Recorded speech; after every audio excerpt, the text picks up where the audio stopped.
le nom de Dieu El Shaddai, le Dieu Tout-Puissant.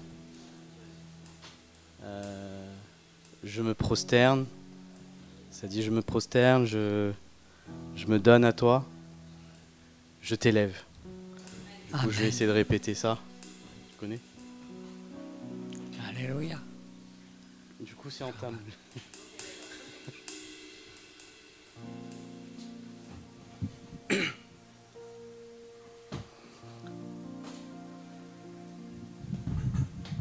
Ça ne nous empêche pas d'écouter le Seigneur.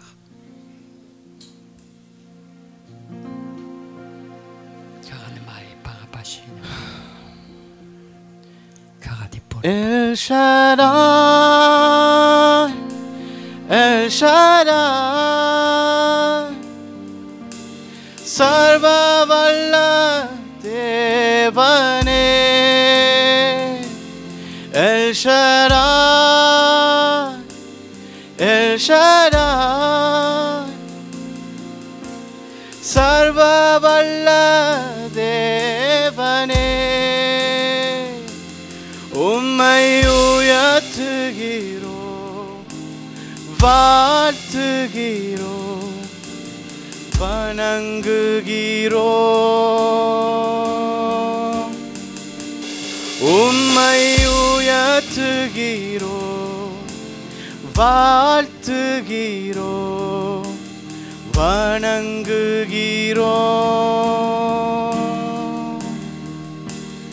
El Shaddai, El Shaddai, Sarvavalla Devane, El Shaddai, El Shaddai, Sarvavalla Devane.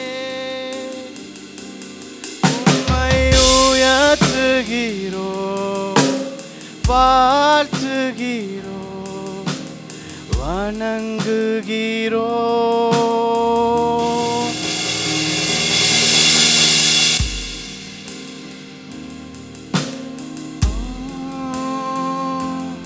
El Roi, El Roi, என்னை கண்ட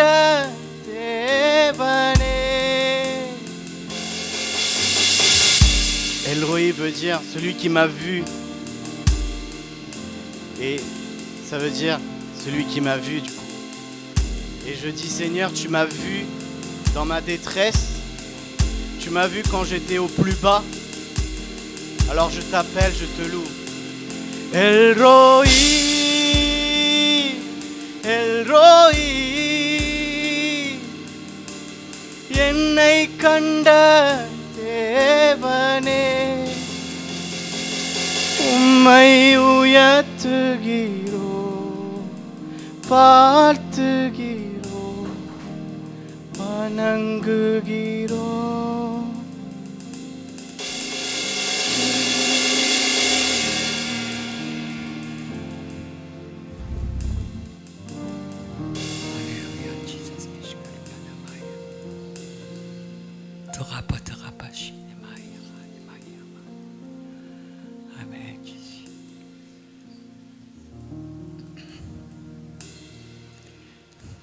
Merci.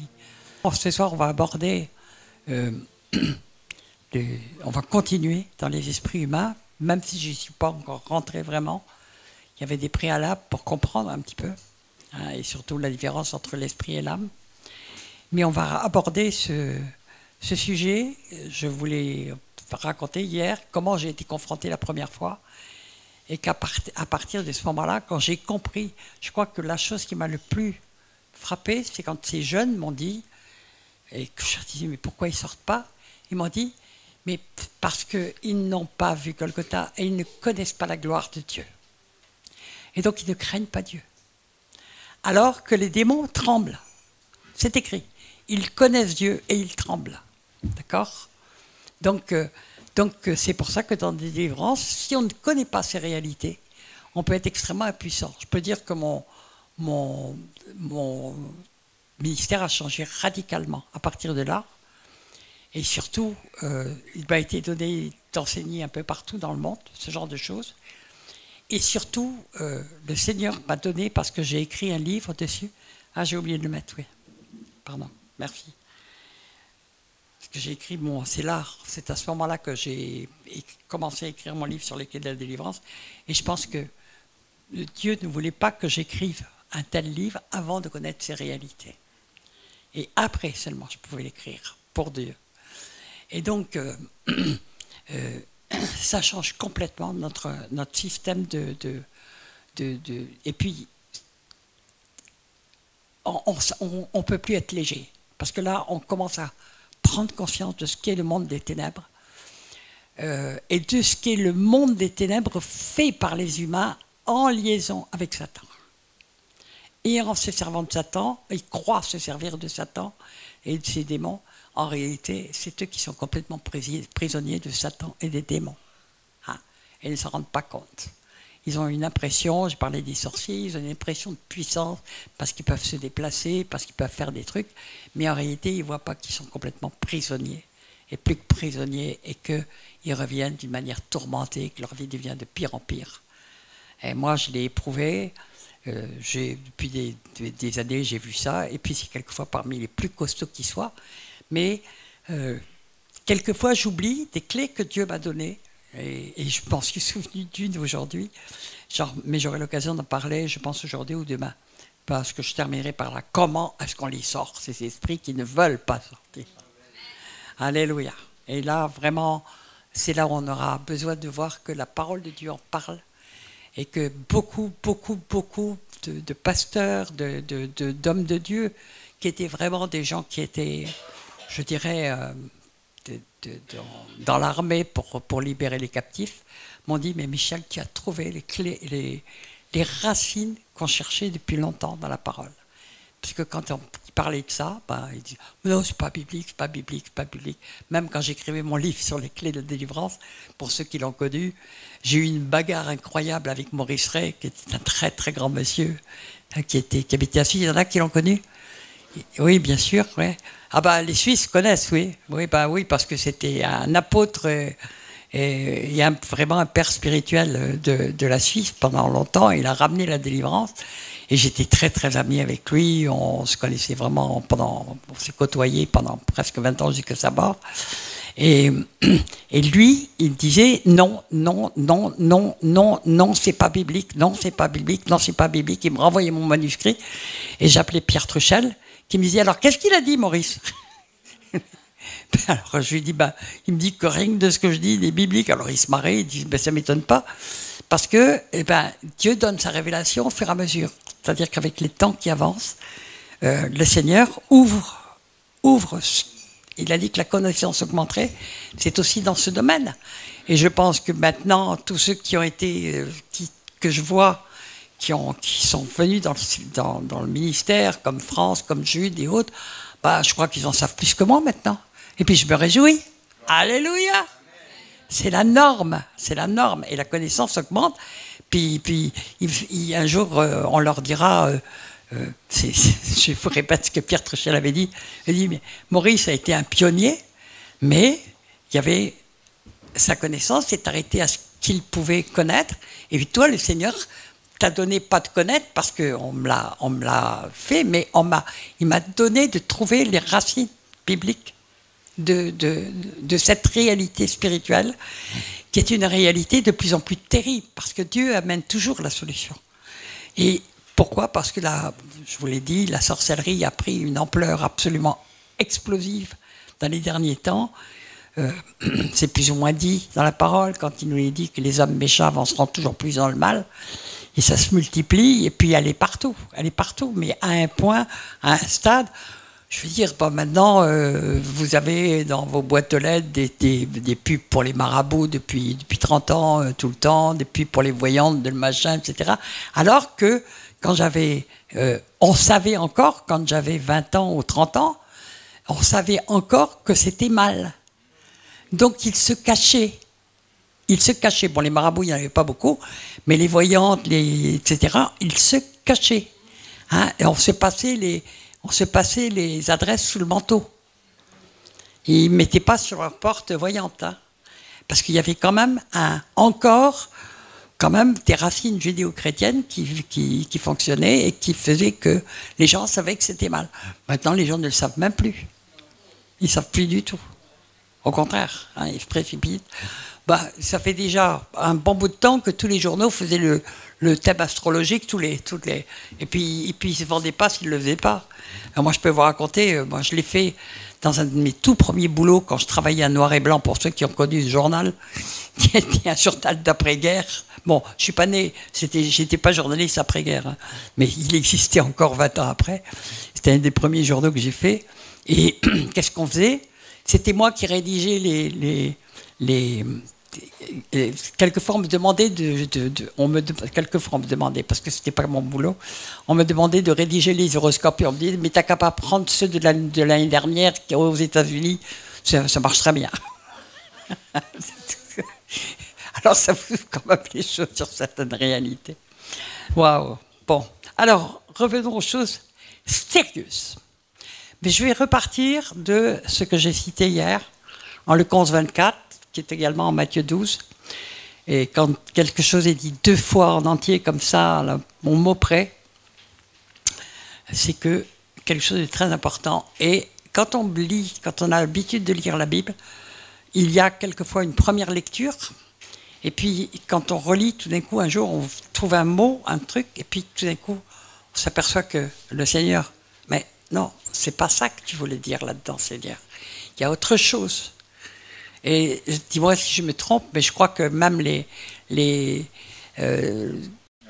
rabbins ou les trucs disent qu'il y a 99 degrés de révélation dans chaque verset, vous voyez. Donc c'est pour ça qu'on peut sonder la Bible éternellement. La parole n'est jamais la même.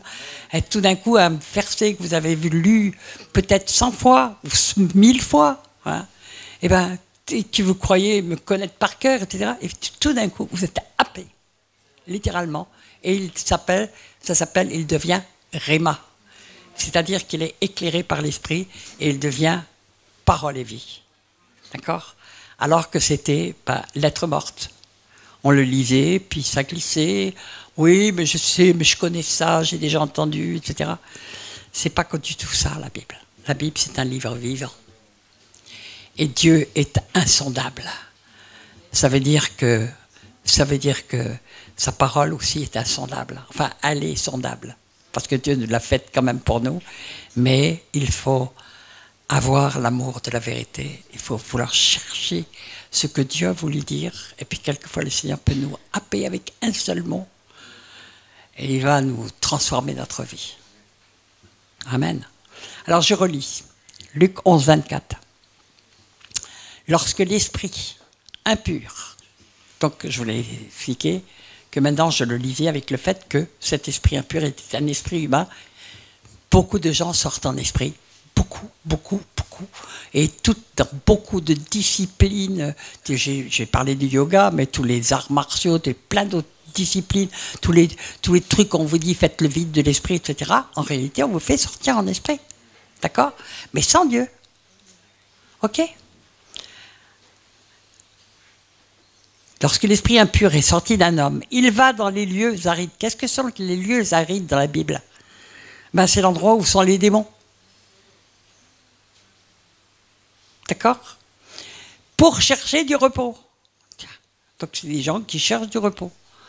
N'en trouvant pas, il dit, je retournerai dans ma maison d'où je suis sorti. Je souligne là, et là je vais le signer, parce que ça fait partie de ces mots de clés aussi qu'on utilise souvent dans la délivrance. Dans ma maison, c'est sa maison. D'accord? C'est pour ça que c'est vraiment l'esprit humain qui est là, c'est sa maison. Parce que quand on dit aux esprits humains, c'est pas ta maison, tu vas t'en aller. Ah, mais si, j'y suis, je ne veux pas bouger, etc. On entend ce genre de trucs, ça nous éclaire, ce passage. C'est pas leur maison. Moi, très souvent, je dis, c'est pas ta maison, à ce type d'esprit. D'accord? Et quand il arrive, il la trouve balayée et ornée. J'ai expliqué pourquoi, oui, il y a le vide. Mais alors, il s'en va et prend 7 autres esprits, je le répète, plus méchants que lui, qu'il les prenne, qu'il le veuille ou pas, il les prend. Hein. Ils entrent dans la maison, s'y établissent, et la dernière condition de cet homme est pire que la première. Donc il n'était pas bien, et il va chercher des solutions dans le monde occulte, et il croit pouvoir y trouver des solutions. Et puis, moi, je me suis fait piéger là-dedans, et puis pas que moi. Hein, on est beaucoup, beaucoup, beaucoup. Mais bon, le Seigneur, dans sa grâce, m'a... La petite Michel, là, qui va venir dans ma maison à moi, je t'ai prévu là-dedans. Et j'ai dit oui. Yes. Et je n'ai jamais regretté, je peux vous le dire. Donc, si la maison n'est pas remplie par le Seigneur, elle est vide. Si notre esprit sort, elle devient vide. Il est dit, il n'y a pas de vide dans la nature. D'ailleurs, tu l'as dit. Si on laisse du vide, Satan se charge de faire le plein. Pour lui, c'est tout bénef. Il peut coller tous ses démons et puis après, il peut tourmenter la personne et quelquefois d'une manière terrible. D'accord ? Donc, quand l'esprit sort, alors comment est-ce qu'on voit que quelqu'un est sorti en esprit ? Je vais le dire là, parce que je pourrais peut-être l'oublier, parce qu'il y a tellement de choses à dire là-dessus. Et je vais vous raconter d'ailleurs une petite blague pour il y a Thérèse qui rit déjà, alors bon, t'as pas.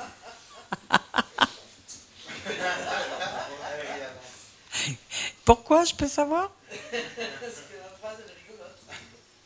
D'accord, ok. Donc, en général, on reconnaît quelqu'un est sorti en esprit avec l'habitude. Hein. En Afrique, moi j'en voyais tout le temps, mais des gens qui sortaient en esprit. Mais la personne, elle paraît dans la paix comme ça, elle paraît être endormie. Mais c'est pour ça qu'ils sortent surtout la nuit. Parce que la nuit, c'est pas assez normal que la personne soit étendue sur un lit et donne l'impression de dormir. Mais eux, comme ils n'arrêtent pas de sortir en esprit, même 2 jours, ils sont comme ça. Et juste pour une petite blague, que je ne vous dirai pas les lieux ni les noms, mais j'étais dans un séminaire, où j'allais d'ailleurs régulièrement comme oratrice, et puis donc j'étais dans le rang des orateurs devant, et il y avait un Gabonais qui était pasteur et qui avait été amené dans ce séminaire comme orateur, et il était toujours assis à côté de moi. Et dans la louange, je le voyais, et dès le premier soir, à travers un échange, j'avais compris qu'il y avait quelque chose qui ne tournait pas rond avec lui. Et des paroles de vanité, enfin des choses qui n'essayaient pas, disons, à quelqu'un soi-disant qui était chrétien depuis 18 ans. Hein. Bon. Et donc, il était assis à côté de moi, et puis je le voyais, pendant la louange, il était là, et puis je voyais, il avait l'air comme ça, de prier comme ça. Et moi, je savais qu'il sortait en esprit. Et d'ailleurs, j'ai eu la confirmation après qu'il était passé côté Rose-Croix et dans des tribus, machin, enfin des sectes pas possibles, après avoir bien commencé. Et alors, je m'amusais. Et je disais, alors je donne son prénom, Esprit de Mike, tu vas rentrer en lui tout de suite, au nom de Jésus. Et alors, à ce moment-là, je le voyais s'ébrouer comme ça. Alléluia, Alléluia. J'ai fait ça pendant 6 jours d'affilée, à toutes les réunions. Mais je ne savais pas qu'il faisait vraiment de la sorcellerie. C'était impensable, mais il y a eu quand même des choses qui sont apparues très claires. D'ailleurs, c'est là où j'ai fait pour la dernière fois un séminaire, parce que c'était complètement noyauté. Les gens avaient été mis dans une confusion terrible. Vraiment, l'ennemi, il avait bien agi. Hein, il avait semé une pagaille pas possible. Et quand je suis rentré, avant de parler, j'ai appelé quelqu'un qui est justement cet apôtre gabonais, en lui disant, est-ce que tu connais Mike ? Ah oui, bah oui, bien sûr, j'ai travaillé avec lui pendant très longtemps. Mais je lui ai dit, il est Rose-Croix maintenant ? Il me dit, on le dit, oui, on le dit. Mais quand il me disait on le dit, ça voulait dire, c'est vrai, d'accord ? Mais c'est pour vous dire que c'est juste pour vous donner l'aspect. Donc je voulais vous partager un peu ça, parce que j'ai vécu des expériences assez rigolotes. Au nom de Jésus, tu vas rentrer. Alléluia. Alléluia. Bon, je vous ai parlé hier du fait que moi, j'étais sorti une fois en esprit et que après, j'ai eu beaucoup de tourments, d'accord? Mais je ne le savais pas, évidemment. Satan se sert de notre ignorance. Hein. S'il est dit « mon peuple périt faute de connaissance », quand on est païen, on est vraiment ignare, complètement, de toutes ces choses-là. Et Satan a très vite fait de nous entraîner, surtout si on est rebelle, si on est en colère contre Dieu, si on est rebelle, si on est... je l'étais. Hein. Bon, donc, Satan, il m'attendait au tournant, et il m'a bien eu. OK ? Mais... il a fait une œuvre qu'il a trompée parce que, comme j'ai été brisé en miettes, de chez miettes, eh bien, c'est là que j'ai commencé, que j'ai crié enfin à Dieu. Et je me souviendrai toujours, c'était en février 91, quand j'ai commencé, c'était en pleine guerre, la première guerre du Golfe. J'étais totalement ruiné. J'avais plus de 50 ans, je savais que je ne retrouverais jamais du travail. J'avais choisi que j'allais me suicider. Et puis, je ne sais pas ce qui m'a pris, j'ai choisi d'engueuler Dieu. C'est juste bien un peu de pensée. Et parce qu'il y avait la guerre du Golfe, donc j'étais le nez scotché à la lucarne avec les trucs de guerre, des machins. Et j'ai dit, comment tu peux dire que tu as fait, que tu es bon? Comment on peut dire que bon, tu peux oser faire ça? J'étais sûre qu'il ne m'entendait pas. Donc je pouvais y aller. Pour moi, comme je voulais me tuer, que je me haïssais de moi-même, pour moi, j'étais une femme terminée, finie, il n'y avait plus aucune espérance pour moi, c'était terminé dans tous les sens. Eh bien, je ne pouvais même pas imaginer que Dieu pouvait faire attention à moi. Quand cet après-midi, j'ai fait un appel pour les gens qui pensaient que Dieu pouvait ne pas les aimer. Tiens, je vais vous dire quelque chose au passage que j'ai oublié de vous dire. Pendant que je dormais, le Seigneur m'a réveillé. Un évangéliste a dit oui, Dieu nous aime tel que nous sommes, mais il nous aime tellement qu'il nous transforme dès qu'il nous reçoit et qu'il décide de nous changer des pieds à la tête entièrement. Donc il ne faut pas s'étonner, quand on se convertit, en général, on passe à la broyeuse, on passe à la lamineuse, on passe à la centrifugeuse, on passe... mais bon, Dieu dose en fonction de chacun, d'accord. Y en a qui ne sont pas passés? Non, parce que sinon, vous venez tout de suite, je prie pour vous pour que vous vous convertissiez. Amen.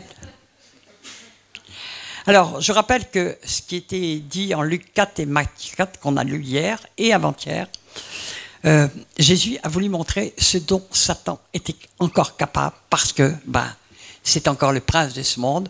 On lui a donné la terre, on lui a donné tout ce qu'elle contenait, alors que Dieu nous l'avait donné. Et donc, il est le prince de ce monde et il sait comment attirer les gens, séduire. Chaque fois que vous voyez le mot séduction dans la Bible, c'est toujours attribué à Satan ou à des personnages qui appartiennent à Satan. Toujours. Parce que la beauté est de Dieu, mais la séduction est de Satan. La beauté, c'est fait pour rendre gloire à Dieu. La séduction, c'est fait pour faire tomber les gens. Intéressant. OK. Parce qu'on peut, si on peut, on parlera un peu de la sirène des eaux. Bon, mais je suis pas sûr que j'y arrive dans ce séminaire. Comme ça, vous reviendrez pas au mois d'août, puisqu'il n'y a plus de place, mais vous reviendrez au mois d'août. Commencez à prendre les places pour août. Je crois que vous êtes léger, 26. Non mais, écoutez, franchement, tout à l'heure, il y a 2 sœurs qui m'ont dit on veut déjà s'inscrire pour août 24. Ben, je dis, mais est-ce que tu sais en août 24 où on sera? Ben, c'est la vérité. Non. Si je m'en réfère aux prophéties que j'ai entendues, on a encore du boulot à faire. On n'a pas fini notre boulot. Et puis moi, je veux voir le réveil de la France. Ah, ça fait 20 ans que je travaille, que je prie pour ça, que j'intercède pour ça, et je sais que je vais le voir. Surtout qu'on me l'a prophétisé et que je l'ai reçu. Même il y a 25 ans. Le Seigneur me l'a montré en vision plusieurs fois. Je le verrai. D'accord. Merci Seigneur de m'écouter. Je sais qu'il m'écoute toujours. Alléluia. Donc, Jésus a voulu montrer comment Satan pouvait emmener quelqu'un sur le haut du temple, sur le haut d'une montagne. Attendez, de quelle montagne voit-on tous les royaumes de la terre? Mais non, ne dites pas l'Himalaya. L'Himalaya, on ne voit pas tous les royaumes de la terre. Vous voyez rien du tout, vous voyez des nuées qui sont dessous. Hein, au sommet de l'Himalaya. Bon, point final. Non, c'est quelque chose de spirituel. Ce sont des montagnes spirituelles. Quand il est dit à Jean, monte ici, me fit monter sur une très haute et grande montagne. Et voilà, Jérusalem céleste, c'est écrit. Mais ce sont des choses qui n'existent pas. Donc ce sont des transports. Et les satanistes se réunissent dans des lieux spirituels très élevés, quelque part. Mais qui sont... En fait, ce qu'il faut comprendre, c'est que le deuxième ciel, je l'ai dit, c'est pas une question, vous n'avez pas des strates comme ça, et premier ciel, puis deuxième ciel, puis troisième ciel. Non, le royaume de Dieu est au milieu de nous. Donc, et puis le royaume de Satan, le deuxième ciel, il est aussi au milieu de nous. D'accord? Alors, pourquoi est-ce que dans l'Ancien Testament, on n'entend pas parler de démons, on n'entend pas parler de toutes ces choses-là, on entend parler de Satan très peu, dans la jeunesse, au moment où avec Saül, on en entend très très peu parler. Tout simplement parce que, comme les hommes n'avaient pas la solution, eh bien les Écritures n'en parlaient pas. Et la parole de Dieu n'en parlait pas. Et à partir du moment où Jésus apparaît, parce que lui a la solution, il semble que tout le monde s'aperçoive et sache qu'il y a des démons. Donc quand Jésus est arrivé et a commencé son ministère, tous les gens étaient là et savaient qu'il y avait des démons. D'accord? Ok? Il y a un verset qui a été utilisé dans tous les sens, que moi je ne lis pas du tout de la même façon. Peut-être qu'il peut être pris dans ce sens-là, mais moi j'aime bien, quand je trouve un verset qui me choque, qui me dérange, demander au Seigneur qu'est-ce que ça veut dire. Vous savez, il est dit, Jésus, j'entends tout le temps dans toutes les églises depuis 30 ans, oh ouais, c'est les violents qui s'emparent du royaume. Ben, vous me trouvez un seul endroit où il est dit que les violents sont agréés par Dieu. Et est-ce qu'on s'empare du royaume de Dieu? Alors donc j'ai demandé au Seigneur, d'abord quand on lit un passage, on lit tout le passage. Et Jésus commence par, depuis le temps de Jean-Baptiste jusqu'à présent, le royaume des cieux est, quel est le terme? Forcé, comme si on force le royaume de Dieu. Et ce sont les violents qui s'en emparent. Eh ben, moi, j'ai compris ce verset exactement à l'envers où il est prononcé tout le temps. D'abord, pourquoi depuis le temps de Jean-Baptiste jusqu'à présent? C'est parce qu'à partir du moment où Jean-Baptiste est apparu et s'est mis à prêcher et à baptiser les gens, eh bien, Satan savait que Jésus allait arriver. Parce qu'il savait que l'esprit d'Élie était là, qui préparait le chemin du Seigneur. Et c'est beaucoup mieux lire la Bible que nous. D'accord? Et puis, deuxièmement, le royaume des cieux est forcé. Mais qui est le royaume des cieux? En fait, c'était le royaume étant en vous, au milieu de vous. Le royaume des cieux, c'est nous tous, tous les élus forment le royaume. Amen. Donc, Satan, sachant que Jésus arrivait pour libérer les captifs, s'empressait, pour le moins de péché, de commencer à investir les personnes. Et puis, de toute façon, avant, les gens ne savaient même pas qu'ils étaient investis par des démons. On sait que Saül l'était parce que quand David jouait de la harpe, enfin, il avait un peu de paix, autrement, il était tourmenté. Et puis, il y avait beaucoup d'hommes violents dans l'Ancien Testament. Ça ne nous est pas dit que c'était des gentils. D'accord? Ni des élus, ni rien du tout. Donc, moi, je le comprends complètement le contraire. C'est-à-dire que le royaume a été forcé, c'est-à-dire que Satan a mis le paquet, on pourrait dire, pour essayer d'investir le plus possible les personnes, les faire pécher à tour de bras, etc. Il fait la même chose actuellement, et encore pire, bien sûr, pour pouvoir les investir. C'est aussi simple que ça. Et là, on peut dire qu'il fait du forcing, parce que c'est pas un gentleman qui nous demande la permission d'entrer. Hein. Il ne cogne pas la porte en disant « S'il vous plaît, est-ce que je peux rentrer ?» Non, ça va. Jésus, oui. Je frappe à la porte. Celui qui écoute, moi, je n'ai pas cité ça. Ok. Jésus n'avait jamais péché, nous le savons, et lui, il pouvait résister. D'ailleurs, il a dit il a dit, Jésus, mais Satan n'a rien en moi. Donc, il ne pouvait pas rentrer. Il n'avait rien en Jésus. Nous avons tous des choses où le Satan a pu agir plus ou moins fortement. Et la bonne nouvelle, c'est qu'en Christ, on peut être libéré de tout ça. Si tous nos péchés sont pardonnés, on est blanc comme neige. Amen. Donc Satan n'a rien en nous. Et c'est nous retrouvons notre pleine autorité pour chasser les démons. Voici, je vous ai donné le pouvoir de marcher sur les scorpions, sur les serpents, etc. Luc 10, 19. Mais aussi, il leur donna le pouvoir de guérir, de chasser les démons, de guérir toutes les maladies, etc. Et on le voit quand même très peu dans l'Église actuelle. Ça veut dire qu'elle n'est pas rentrée du tout dans son autorité, ni son héritage, parce qu'elle marche qu'à un cas. Elle boite des deux côtés, souvent. Et il faut arrêter de boiter des deux côtés.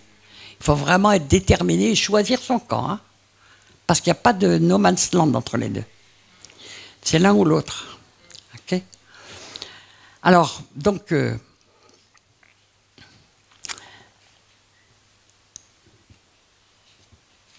mais nous pouvons faire des choses abominables telles que nous pouvons être livrés à Satan. Et moi, j'ai fait une remarque très intéressante, j'ai fait une recherche. Chaque fois que vous trouvez le mot livrer, le verbe livrer, dans la Bible, c'est toujours Dieu qui livre. Toujours. Toujours.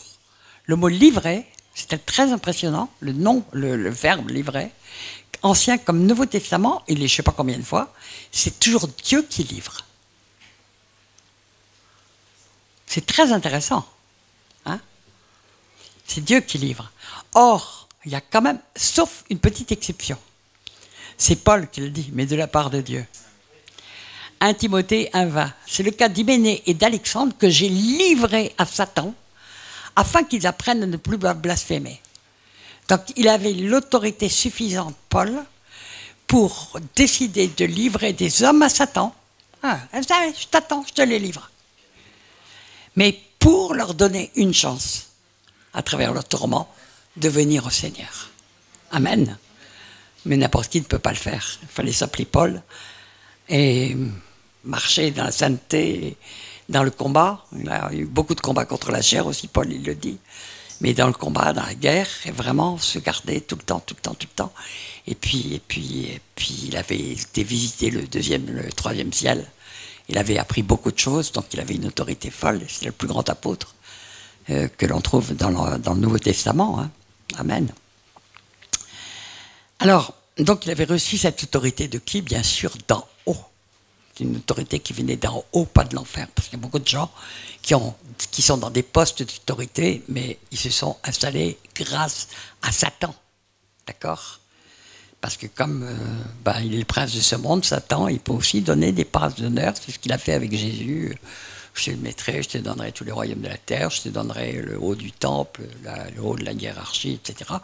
Il a proposé à Jésus la place du pape et du futur antéchrist. Proposer au Christ la place de l'antéchrist, il est quand même assez malin, hein? Mais enfin, ça n'a pas marché avec Jésus quand même. Amen. Alléluia.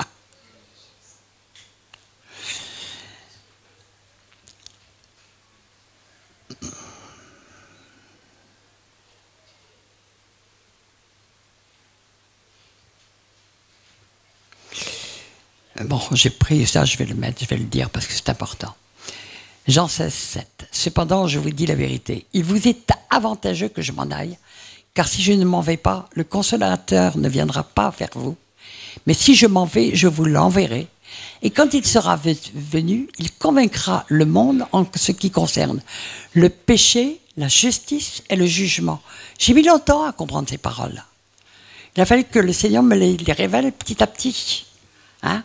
C'est-à-dire qu'il il nous faut quelquefois du temps. On peut être convaincu de péché, mais convaincu de justice. C'est-à-dire commencer à connaître la justice de Dieu. Et aujourd'hui, on s'aperçoit que l'Église n'a aucune crainte de Dieu.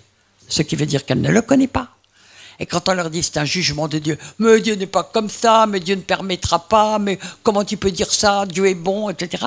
Ils ne connaissent pas Dieu. Les gens ne connaissent pas Dieu. S'ils n'ont pas la crainte de Dieu, c'est qu'ils ne le connaissent pas. Parce que jusque dans l'Apocalypse, il est écrit « craignez Dieu ». Parce que Dieu est merveilleux, il est bon, mais c'est aussi un Dieu sévère, et on ne se moque pas de Dieu. Il est terrible de tomber entre les mains du Dieu vivant. Ce n'est pas l'Ancien Testament. Il y a eu quelque chose qui s'est produit vraiment du terrible dans l'Église, c'est qu'on a donné aux chrétiens un Dieu différent de celui du Dieu de l'Ancien Testament. Ils ont un Dieu permissif, et ils regardent le peuple juif en disant « Oh, ces pauvres juifs, quand même, ils avaient un Dieu tellement sévère, oh là là, qui n'arrêtait pas de les bastonner quand ils faisaient un pas de travers. » Bon, non mais, notre Dieu, la grâce de Dieu, c'est pas pour nous conduire à la dissolution, nous dit la parole. La grâce de Dieu, c'est pour qu'on craigne Dieu. Donc, la justice, c'est le monde chrétien n'est pas convaincu de justice. Parfois, il est convaincu de péché, mais il n'est pas convaincu de justice. Et s'il n'est pas convaincu de la perfection de la justice de Dieu, la justice de Dieu n'a rien à voir avec la justice des hommes, d'accord? Elle est complètement tordue, la justice des hommes, et elle l'est de plus en plus, et même perverse. Elle est pervertie, elle appelle le bien mal et le mal bien. On en est arrivé là, à ce qu'avait prophétisé Isaïe. Et de jugement. Eh bien, le monde ecclésial, aujourd'hui, il devient tiède parce qu'il n'a plus aucune crainte de Dieu. Il ne sait pas qu'il est tiède. C'est terrible à voir. Il ne le sait pas. Parce qu'on le convainc que c'est bien, parce qu'on vient donner son obol tous les dimanches et qu'on va à toutes les réunions de prière, etc. Mais c'est pas ça, l'Église. C'est pas ça. L'Église de Dieu, si vous voulez comprendre ce qu'est l'Église, Jésus en a beaucoup parlé. Hein. Elle est composée de disciples. C'est une armée. C'est des gens qui ont conscience qu'ils ont une responsabilité folle. Nous avons reçu la grâce. Elle est gratuite, la grâce.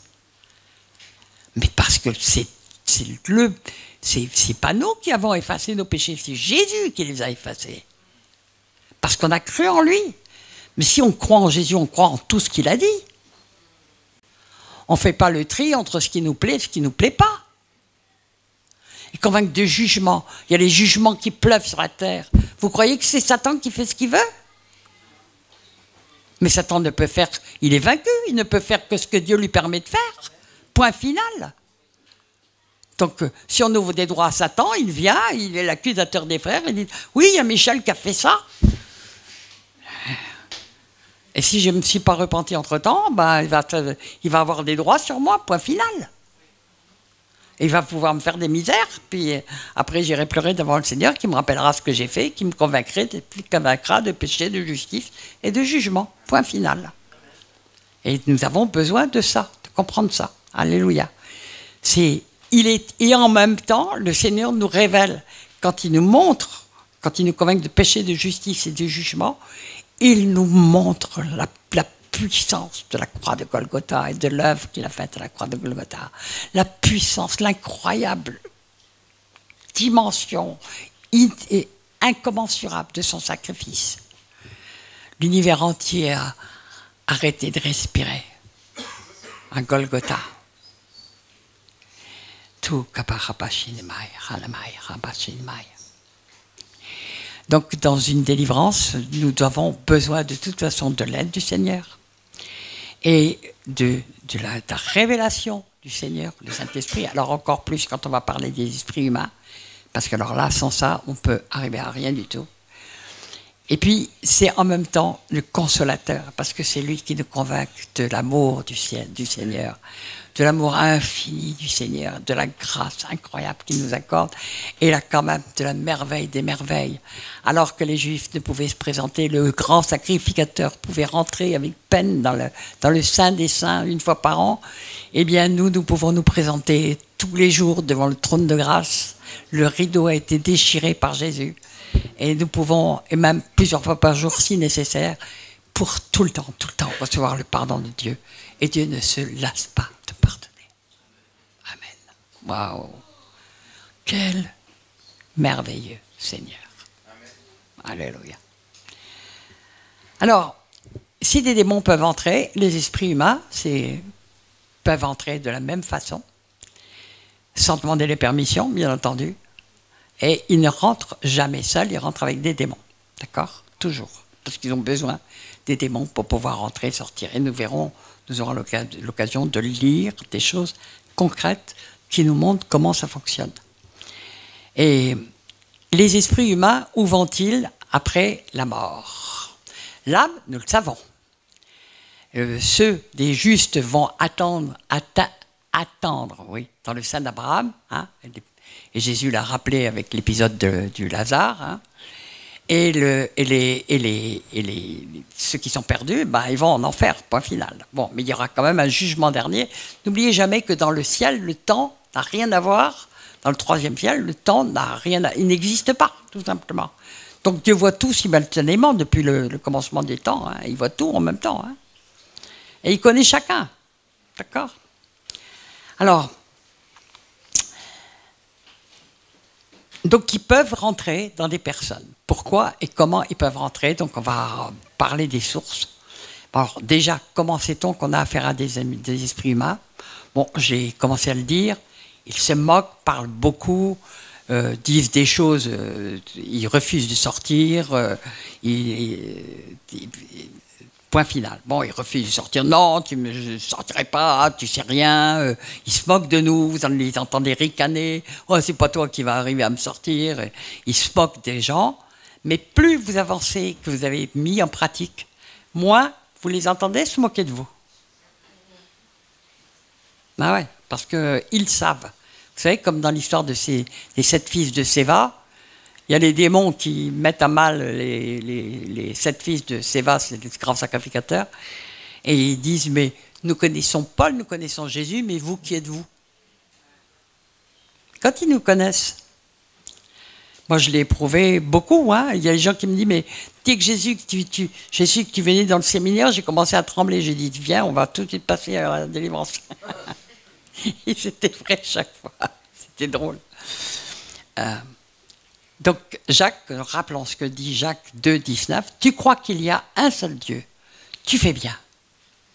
Les démons le croient aussi et ils tremblent. Donc quand on a affaire à des esprits qui ne tremblent pas, qui se moquent du nom de Jésus, etc., nous pouvons pratiquement être certains qu'on a affaire à des esprits humains. Il y a d'autres signes dont je parlerai. D'accord ? Si Jésus a traité Judas de démon, démon, ça veut dire simplement être surnaturel, si vous voulez. Bah, notre esprit est quelque chose, il est invisible, c'est pas de la matière visible, hein, d'accord? Donc c'est ça, hein, les mots démons en grec. Bon. Comme le mot Dieu. Le mot Dieu n'est pas un mot unique. Il y a plusieurs dieux, Jésus l'a dit.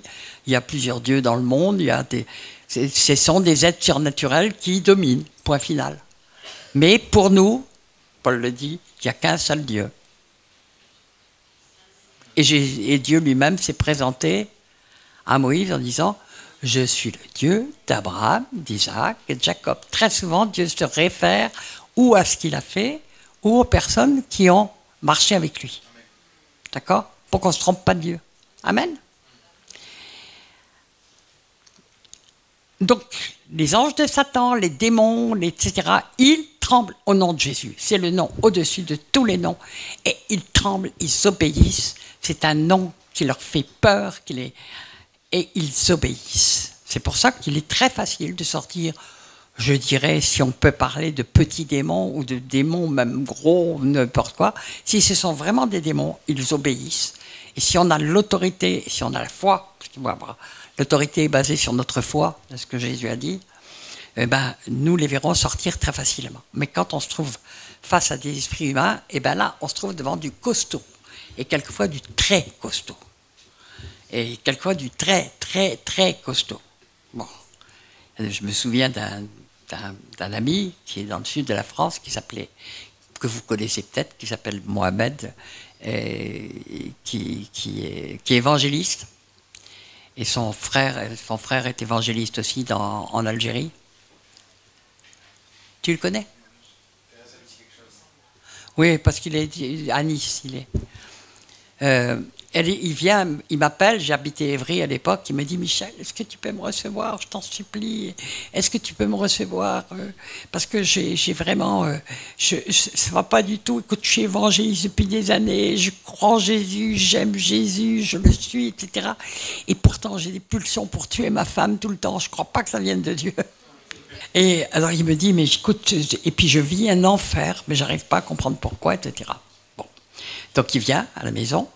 C'était un Kabyle. Et j'avais quand même, je me doutais à travers les quelque chose qu'il m'avait dit que ce serait très coriace. Donc j'avais convoqué toute une équipe pour prier avec moi, chez moi, et il est venu avec sa femme. Et on commence à se mettre dans la délivrance. Et puis je me souviendrai encore, j'ai beaucoup appris à ce moment-là. Donc toute l'équipe arrive, et puis tout d'un coup, j'ai devant moi, j'étais sur un petit fauteuil vert que j'ai encore, et je vois tout d'un coup un Goliath qui se dresse devant moi. Il avait fait du karaté, position de karaté, et qui disait: Michel, t'as acheté de la vigerie, je vais te tuer. Mon équipe, ils étaient tous scotchés à la porte d'entrée avec la femme, tellement le spectacle était horrible. Et moi, j'étais là, je dis: Saint-Esprit, qu'est-ce que je fais là? Qu'est-ce que je fais? Un Goliath karatéka, parce qu'il était très grand en plus, qui était comme ça en face de vous, avec des yeux complètement démoniaques, diaboliques, et qui avait des yeux de tueur, hein, bon.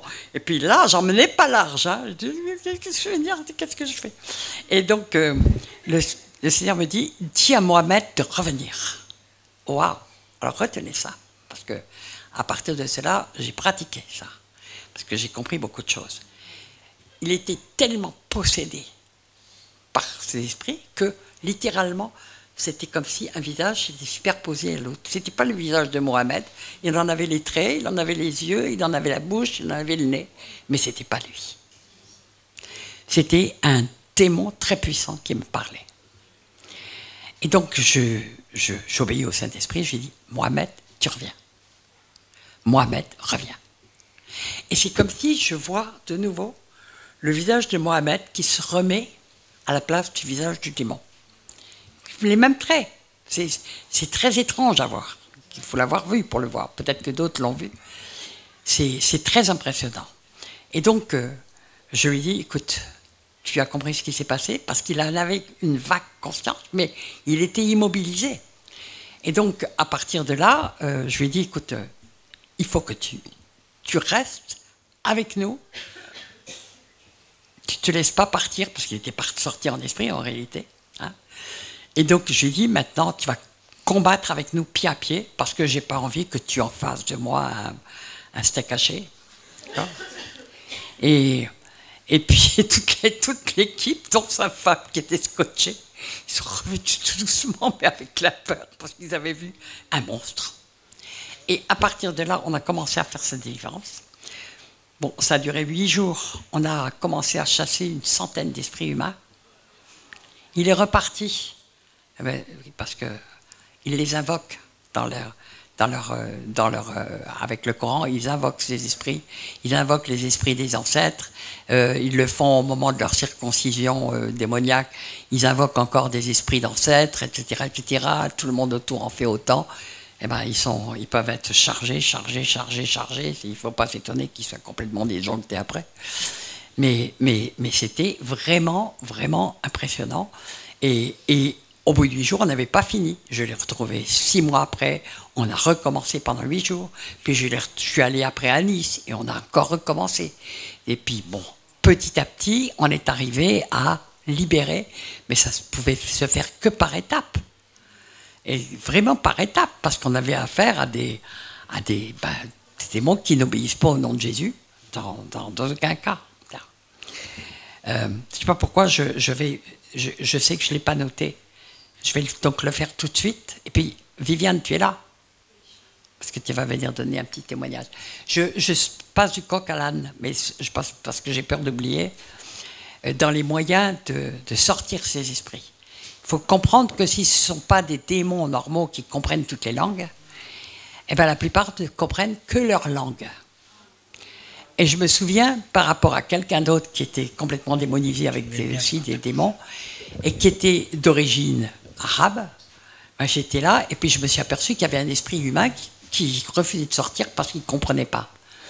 Et le rigolo, c'est que j'avais dans mon équipe à l'époque, il y avait un garçon qui était né d'un père égyptien qu'il n'avait jamais rencontré, qu'il n'avait jamais reconnu d'ailleurs, et donc il n'était jamais allé dans les pays arabes, il n'avait jamais appris l'arabe. Et je lui dis, il s'appelait Didier, il était belge, je lui dis, Didier, tu vas ordonner à cet esprit en arabe de sortir.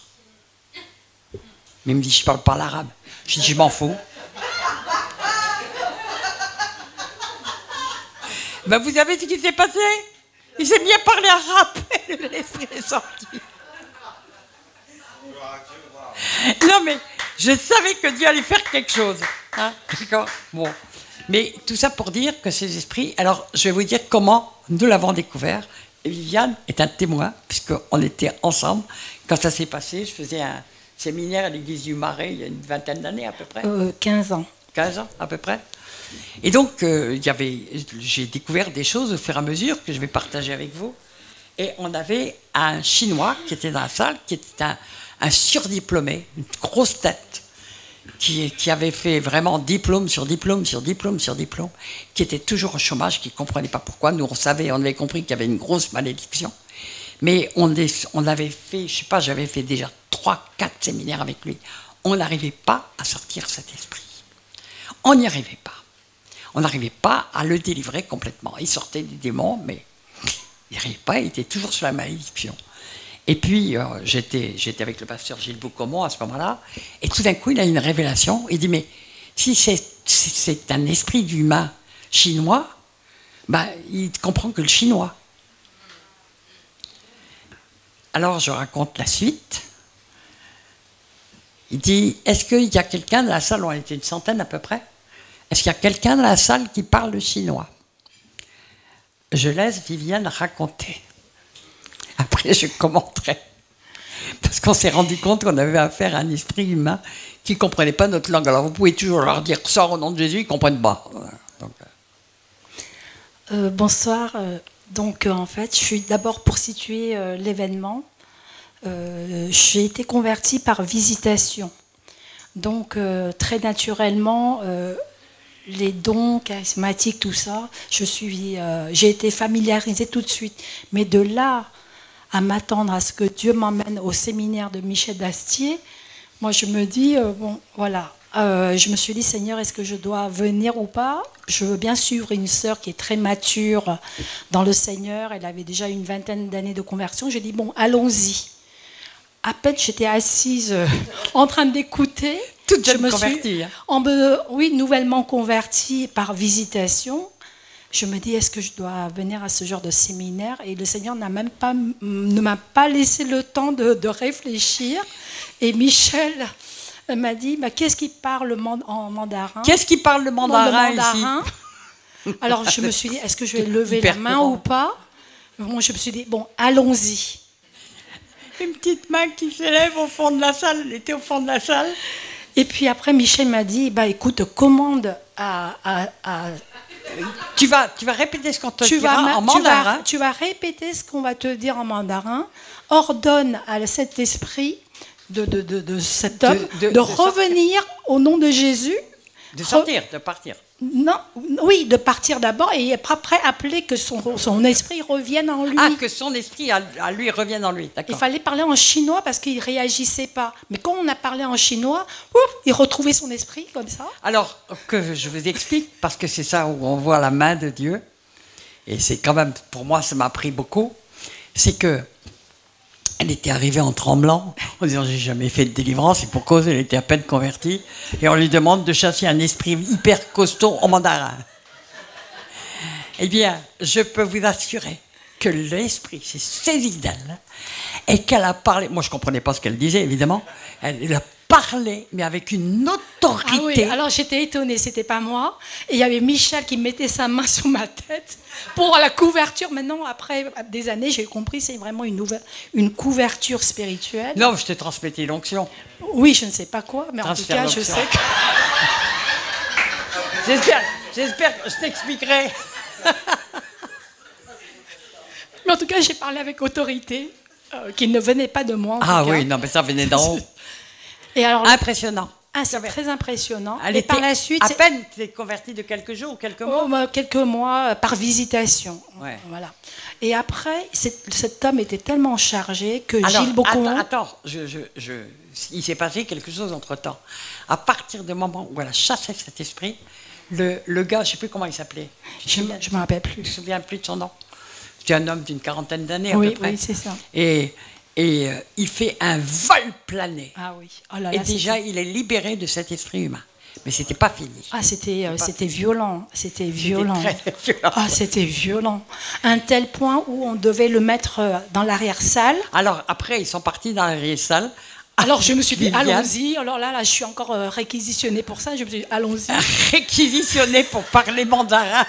Je me suis dit, moi, qui venait pour écouter. Mais alors là, vraiment, là, j'ai même pas eu le temps de réfléchir. Du coup, je suis allée à l'arrière-salle et c'était violent. Alors, je me suis dit, je commence à prier comme les autres. Je fermais mes yeux, je priais. Et Gilles m'a dit, ouvre tes yeux, c'est pas le moment, il est déjà parti de l'autre côté.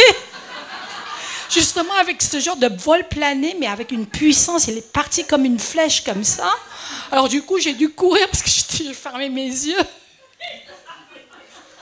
Enfin, c'est pour vous dire que notre travail, c'est un travail tranquille, cool. c'est boulot, métro, boulot, dodo tous les matins. Mais alors, justement, je voudrais vous aussi témoigner sur un fait qu'on avait parlé de l'amour de Dieu. Et au bout de, je ne sais pas, au moins 1 heure de délivrance, à un moment donné, Gilles lui a demandé, est-ce que tu veux recevoir l'amour de Jésus ? Parce qu'il a vu qu'effectivement, il a eu l'attouchement de Dieu, de l'Esprit, il voyait, il commençait à voir la différence quand même. Ben oui. Et à partir de là, Gilles lui a dit, est-ce que tu veux recevoir l'amour de Dieu ? Il dit oui, mais au moment où il a dit, je veux recevoir l'amour de Dieu, il y avait un cri, mais qui était pire que toutes ces violences. C'est-à-dire que réellement, c'est l'amour de Dieu qui fait trembler vraiment les choses, Amen. Plus que la délivrance elle-même. Amen. Et ça c'est vraiment, c'était puissant. Il hurlait d'un cri qui est encore plus violent que le fait qu'il avait des vols planés, tout ça, et j'ai vu ça de mes propres yeux. Alors, juste entre parenthèses aussi pour, je dirais, réconforter ceux qui viennent pour la première fois.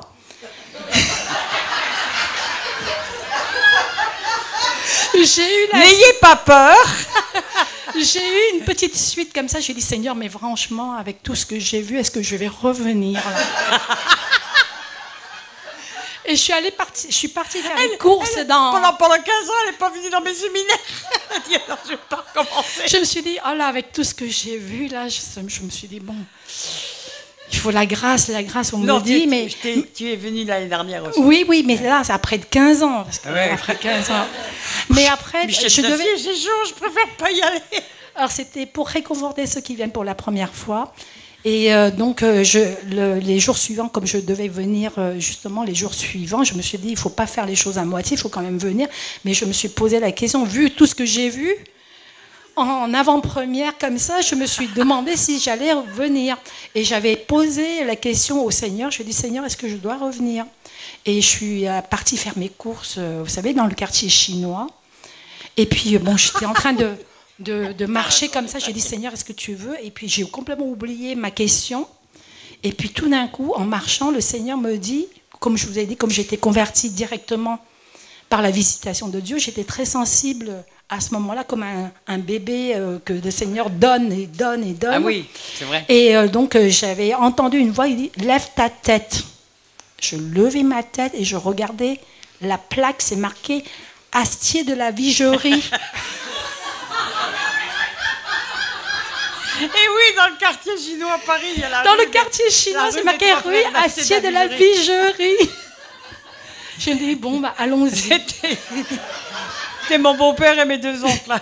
Et Dieu merci, je peux vous témoigner que la formation que j'ai eue, même en tant que bébé dans la foi, ça m'a servi et jamais j'aurais cru que 20 ans après, je vois tout ce qui se passe aujourd'hui. Et vraiment, c'était la grâce. À Dieu soit toute la gloire. Amen. Alléluia. Merci. Amen. Merci, le Seigneur fait. Bon. Donc c'est intéressant d'entendre ce genre de témoignage parce qu'on se rend compte. Puis après, j'ai mis en pratique. Et là où j'ai été émerveillée, c'est que pratiquement partout, si j'avais besoin de quelqu'un qui parle portugais, quelqu'un qui parle des langues pas possibles, etc., ben, je disais, il y a quelqu'un ici qui parle portugais. On était 20, il y avait quelqu'un qui... Moi, bon. Il y a quelqu'un ici qui parle espagnol. Ben moi. Il y a quelqu'un ici qui parle allemand. Ben moi. Il y avait toujours la personne qu'il fallait. Et chaque fois que je demandais à cette personne, ben, c'est toi qui vas prendre l'autorité dans ta langue, elle recevait l'autorité de Dieu pour chasser, pour vraiment déstabiliser la personne. Et malheureusement, il m'arrive encore de l'oublier, ça, de chercher, parce que quelquefois, je ne comprends pas pourquoi on n'arrive pas à sortir certains esprits, et on oublie que ces esprits humains, ils n'ont pas connu, ils ne trompent pas, ils ricanent, mais souvent ils ne parlent pas français, et il faut leur parler dans leur langue. Et là, on devient efficace. C'est parce que je l'avais oublié de le noter que je préfère le dire maintenant qu'après. D'accord ?